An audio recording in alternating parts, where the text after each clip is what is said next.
Assalamualaikum warahmatullahi wabarakatuh. Kami dari Tim Penelitian Kompetitif Nasional Skema Penelitian Fundamental Reguler tahun 2024 dengan judul Model Keberlanjutan dan Strategi Kebijakan Pengendalian Alih Fungsi Lahan Sawah dalam Mencapai Ketahanan Pangan di Kabupaten Sidendren Rapang oleh tim peneliti Muhammad Iqbal sebagai Ketua Peneliti, Muhammad Bibin dan Rifni Nikmat Syarifuddin sebagai anggota peneliti. Penelitian ini juga melibatkan 3 orang mahasiswa dan kami mengucapkan terima kasih atas dukungan dana dari Kementerian Pendidikan, Kebudayaan, Riset, dan Teknologi. Penelitian ini dilatar belakangi oleh temuan hasil observasi di lapangan dan studi literatur bahwa konsep ketahanan pangan sebagaimana diuraikan dalam Undang-Undang Nomor 18 Tahun 2012 tentang pangan adalah memastikan ketersediaan dan aksesibilitas pangan yang memadai. Namun, Kabupaten Sidendren Rapang yang dikenal sebagai kota beras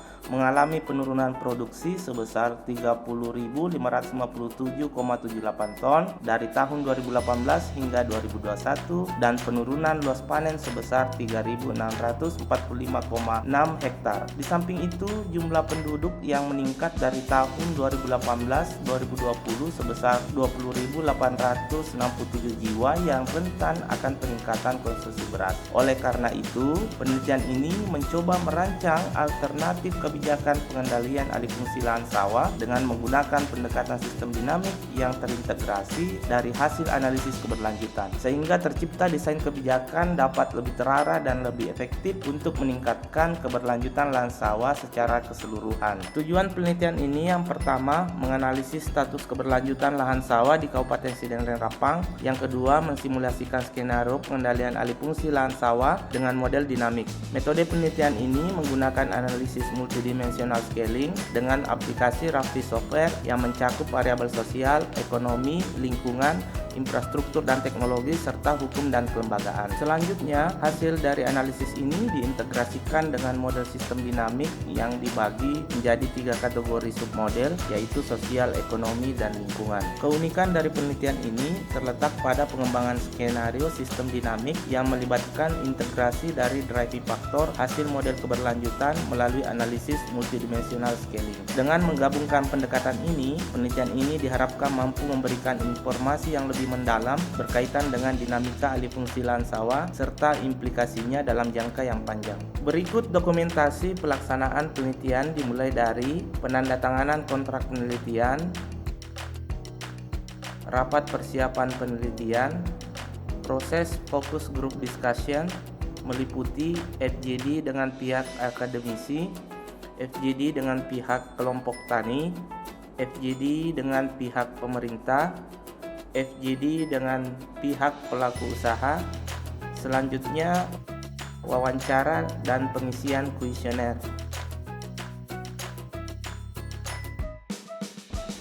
serta pengolahan dan analisis data penelitian. Analisis status keberlanjutan lahan sawah di Kabupaten Sidendren Rapang.